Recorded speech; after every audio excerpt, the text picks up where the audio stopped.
আসসালামু আলাইকুম রহমতুল্লাহ। দেখতে পাচ্ছেন আমরা শাহসারেজ তৈরি করার জন্য গাছ কাটা প্রসেসিং চলতেছে।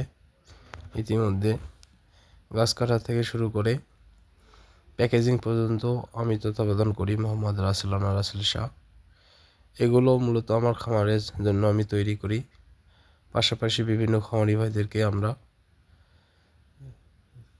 ভুট্টার কনসাইলেজ খামারিদেরকে দিয়ে থাকি 50 কেজি করে বস্তা। এগুলো যদি আপনারা আপনাদের খামারের জন্য আপনারা নিতে চান আমাদের কাছ থেকে কুরিয়ারে এবং গাড়িতে করে, তাহলে অবশ্যই আমাদের স্ক্রিনে দেওয়া নম্বরে যোগাযোগ করতে পারেন। আর ভিডিওটা ভালো লাগলে অবশ্যই চ্যানেলটি সাবস্ক্রাইব করবেন, লাইক কমেন্ট শেয়ার দিবেন। এগুলো মিল্কিং স্টেজে ভুট্টা দিতে তৈরি শাহসাইলেজ। আপনাদেরকে আবারও বলতেছি, আপনারা যদি কেউ নিতে চান আমাদের স্ক্রিনে দেওয়া নম্বরে যোগাযোগ করে 50 কেজি বস্তা, 40 কেজি বস্তা কুরিয়ারে এবং গাড়ি লটে নিতে পারেন। এগুলো এয়ারটাইট করা হচ্ছে, সঙ্গে সঙ্গে আপনার গাড়িতে তুলে আমাদের নিজস্ব খামারে নিয়ে আসি অথবা যারা অর্ডার করে তাদেরকে পৌঁছে দেই। ধন্যবাদ সকলকে।